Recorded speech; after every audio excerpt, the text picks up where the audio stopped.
반갑습니다. 4월 19일 토요일 큐티 스케치 시간입니다. 오늘 본문은 마가복음 15장 39절부터 47절까지의 말씀입니다.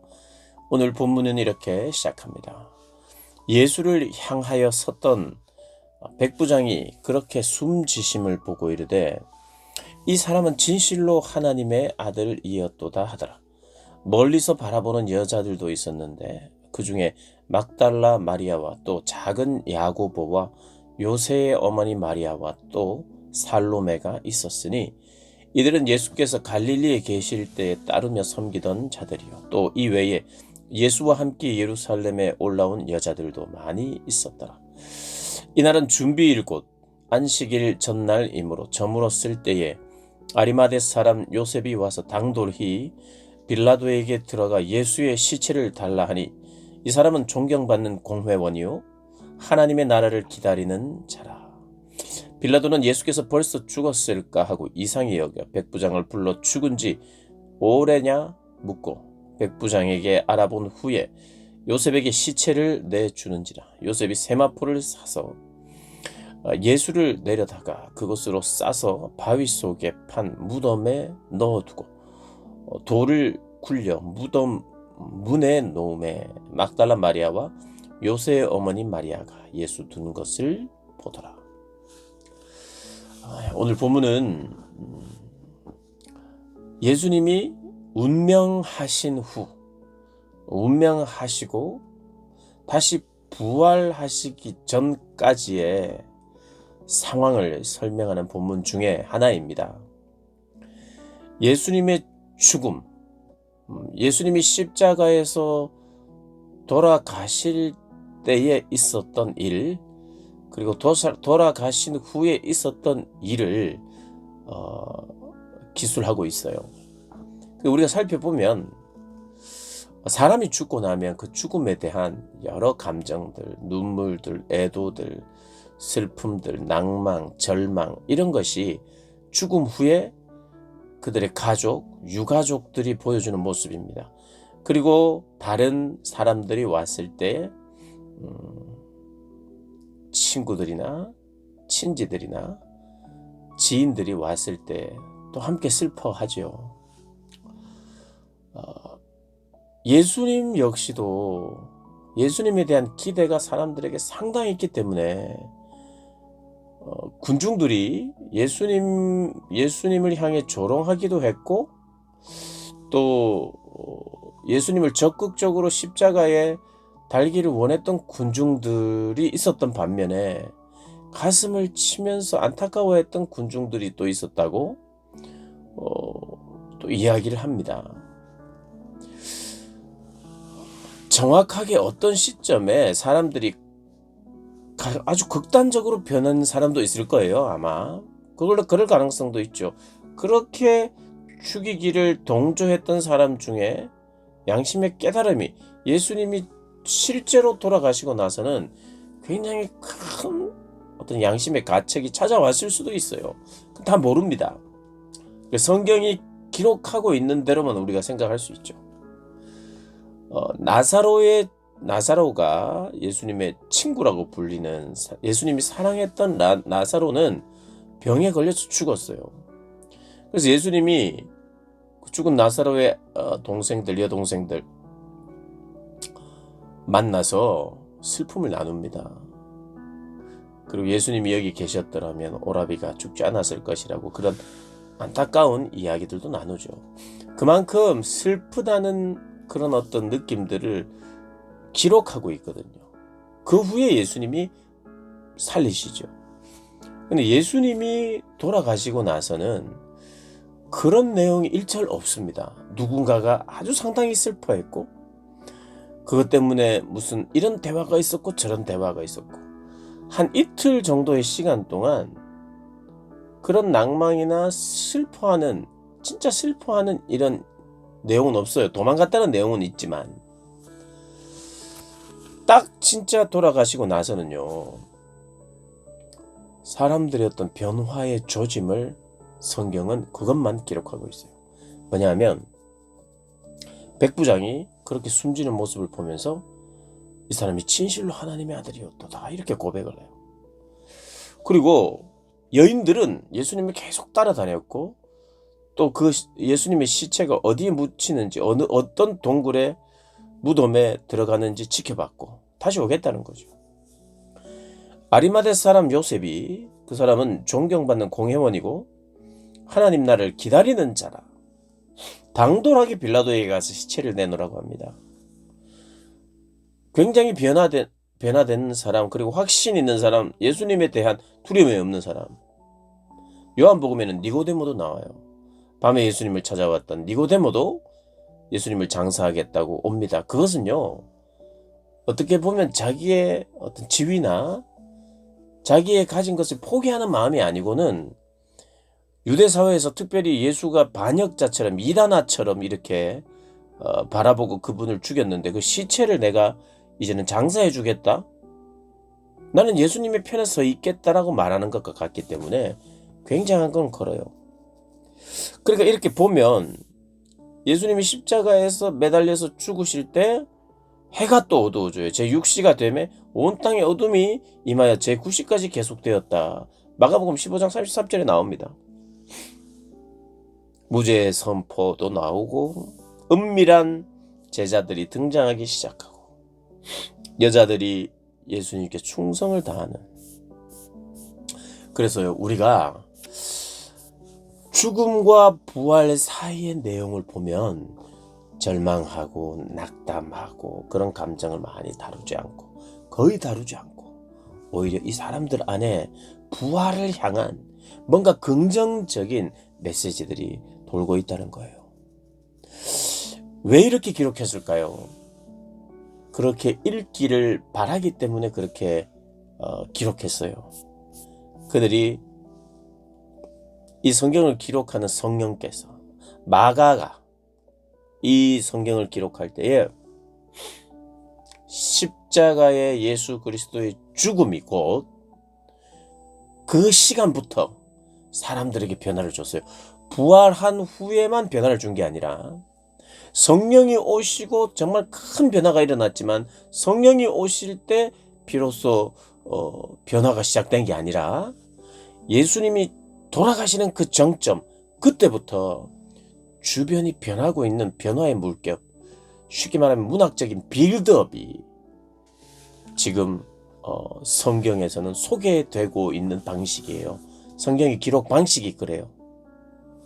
물론 있었을 거예요. 어떤 사람은 굉장히 낙담하고 슬퍼하고 울며 예수님의 가족 중에는 분명히 그랬을 수 있어요. 근데 성경은 그걸 기록하지 않는다고요. 그게 사실인지 사실이 아닌지는 몰라요. 얼마나 큰 초상집 분위기가 얼마나 크게 연출되었는지 성경은 그걸 적지 않아요.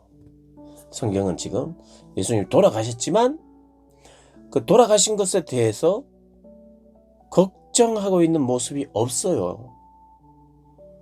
그리고 바로 부활로 넘어가지만 그 부활 직전에 사람들의 변화를 다루고 있어요. 그래서 성경의 초점은요, 예수님의 죽음과 함께 사람들이 변하기 시작한다는 거예요. 변화를 기다리고 있고 부활을 기다리고 있고 새 생명을 기다리고 있는, 그리고 그것을 기다려야 하고 그것을 묵상해야 된다는 거예요. 오늘 우리가 이제 고난주간 토요일 마지막 날입니다. 예수님 돌아가셨어요. 그런데 조용한 것 같지만 변화는 이미 시작되었고, 그래서 우리의 묵상의 포인트는 그런 변화를 가지는 것이 부활하신 주님을 만날 때에 분명히 변화가 있어요. 그것이 틀렸다는 게 아니라요. 예수님의 죽음을 목격하고 있는 사람, 예수님의 죽음을 바로 보는 사람이 올바로 바라봐야, 여러분, 올바로 바라봐야 그때부터 변화가 생기는 거예요. 그래서 십자가의 죽음을 묵상하는 건 너무 중요해요. 여러분, 부활을 또한 묵상해야 돼요. 그러나 사실은 십자가에 죽으시는 그 죽으심을 계속 바라봐야 이 백부장처럼 과연 당신은 하나님의 사람인가 보다, 그런 깨달음이 오는 거예요. 이 백부장이요. 분명히 예수님 믿게 됐어요. 분명합니다. 부활하고 나서 분명히 이 백부장을 믿었을 거예요. 그런데 죽음을 제대로 볼 때, 예수 그리스도의 죽음을 제대로 볼 때 어떻게 보면 여기가 진짜 빌드업의 시작이 돼야 돼요. 이런 거를 간과하거나 이런 것 없이 나는 새로울 수 있어, 새롭게 도전할 수 있고, 나는 새로운 삶의 나에게 이런 기회가 생겼어, 나는 다시 하면 돼. 여러분, 이것은 긍정적인 자기 착각, 자기 마인드예요. 성경적이지 않습니다. 성경은요, 부활만 묵상할 수 없어요. 부활만 묵상해서 우리가 온전히 변화되지 않아요. 부활하신 주님을 만나야 되는 것도 그분이 죽으신 분이었다는 걸 알아야 돼요. 그래서 왜 죽으셨는지를 알아야 돼요. 그리고 우리의 생각과는 다른 죽음이었어요. 우리는 몰랐어요. 우리가 몰라서 그분을 메시아로, 그 구원의 방식을 몰랐어요. 그래서 실수했고, 그래서 십자가에 매다는 사람들이 생겼고, 그것을 동조하고 그런 무지로 그런 일을 했지만, 그 일 한 것조차도 하나님의 계획 안에 있었다고 말하면서, 하나님은 우리를 향하여 너희가 죽였다 말하지 않고 오히려 내가 죽였다고 말하는 하나님의 성경의 이야기를 보면서, 그분은 죽으신 분이다, 그분은 돌아가신 분이다, 그분은 십자가에서 스스로 십자가를 지신 분이시다, 여기에 초점을 맞추고 바라봐야, 아, 이분은 의로운 죽음을 죽으셨구나, 인류를 위한 죽음을 죽으셨구나, 거기에서 깨달음이 깊어져야 이분은 과연 하나님의 아들이구나, 그리고 부활하신 주님이시구나. 죽으셨어, 너무 슬퍼. 그런데 이제 살아나잖아. 나도 살아나고. 그런 과정이나 그런 순서가 아니라, 여러분 영화를 쭉 볼 때요, 그 영화가, 감독이 의도한 바가 슬픔에 계속, 슬픈 장면들을 계속해서, 아픈 장면들을 계속하면서 오랫동안 연출한다면 어떤 사람은 그것이, 그 아픔이 그 아픔 같고 그게 그거지 하고 싫을 수 있어요. 그런데 감독은 그것을 의도하는 거예요. 거기에 메시지가 있기 때문에 거기에 충실하게 보기를 원하는 거예요. 전부 다 봐야 나중에 빵 하고 터지기 때문에. 그러니까 성경이 지금 계속해서 우리에게 보여주고 싶어하는 것을 잘 찾아서 봐야, 그렇게 생각하고 묵상하고 질문해야 성경의 저자이신 성령께서, 마가를 통해서 쓰신 하나님께서 우리에게 하고자 하는 메시지를 제대로 듣는 거죠. 그러니 비슷한 내용, 아픈 내용 같은 걸 우리가 잘 들여다 보면서 왜 이걸 반복하고 있는지를 질문하고, 그러니까 봐야 된다 이거죠. 보고 질문하고, 그 질문하다 보면 깨닫게 되고, 그 깨달음 속에서 과연 당신이 하나님의 아들이시라고 하는 그런 고백이 있고, 그 하나님의 아들이시기 때문에 부활하셨고, 이것은 구약의 약속이셨고, 그러니까 그 구약도 봐야 되죠. 그게 봐야 돼요. 성경을 봐야 됩니다.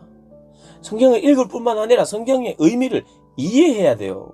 구약의 의미를 이해해야 돼요. 이해하고 보고 묵상하며, 이해하려고 보면 질문이 생깁니다. 성경은 역설로 가득 차 있기 때문에 질문을 안 할 수가 없어요. 읽다 보면. 근데 거기 질문해 줘야 될 그런 자리에서 질문을 안 하면 하나님의 은혜가 제대로 깨달아질 수 없어요. 질문하고. 근데 그 성경이 질문하면 대답이 오래 걸리지 않아요. 그걸 질문할 때 성경을 쭉 읽다 보면 그 성경 안에서 대답하는 경우가 많아요. 빨리 대답 안 하시면 계속해서 물음표 퀘스천을 던져놓고 계속 성경을 읽고 묵상하시면 돼요. 그리고 때로는 교역자들에게, 때로는 주변의 형제 자매들, 지체들과 나눔 속에서 하나님의 진리의 말씀들이 깨달아가는 거죠. 그래서 공동체가 필요한 거죠. 함께 그래서 공동체로 성경을 읽어가고 함께 서로 나누는 거죠. 그래서 이건 참 놀라운 진리인 것 같아요. 성경이 강조하고 있는 바, 죽음과 부활 사이에 강조하고 있는 바, 분명한 것은 빌드업을 하는 거예요. 무엇을 향한? 부활을 향한. 그 빌드업이 어떻게 생겼는가? 예수를 계속해서 바라보고 있었던 사람 사이에 그 죽음은 이미 사람들에게 변화를 불러일으켰어요. 예수님의 죽음을 제대로 봐도 변화는 시작됩니다. 고난주간, 내가 부활해야 나도 기분이 좀 업그레이드 되면서 나도 새롭게 되겠지가 아니라 그 죽음을 묵상하는 동안 우리 변화가 있다는 걸 기억하시면서, 아마 변화가 있었을 거예요. 이번 고난주간에 고난을 묵상하고 그리스도의 십자가를 묵상하면 그 사람은 변화돼요. 그리고 더 깊어져요. 그리고 하나님의 말씀이 더 짠하게 다가옵니다. 묵상하면 할수록 이런 깊이 있는 말씀이 있었구나. 그래서 이게 영적인 만족이 있을 뿐만 아니라, 여러분 영적인 만족이 혹시 없으면 지적인 만족은 있어요. 그러니까 지적인 만족만 있으면 안 돼요. 그러나 영적인 만족은 항상 지적인 만족과 함께 갑니다. 영적인 만족은 있는데 지적인 만족이 없다? 아닙니다. 영적인 만족은 언제나 지적인 만족과 지적인 활동, 감정과 감정적인 활동만 있는 것이 아니라 지적인 활동. 그래서 영적인 깨달음과 은혜가, 또 지적인 만족이, 영적인 만족이 저와 여러분의 삶 속에, 또 특별히 성경을 사랑하고 성경을 읽는 동안, 묵상하는 동안 넘쳐나시기를 주님의 이름으로 축복합니다.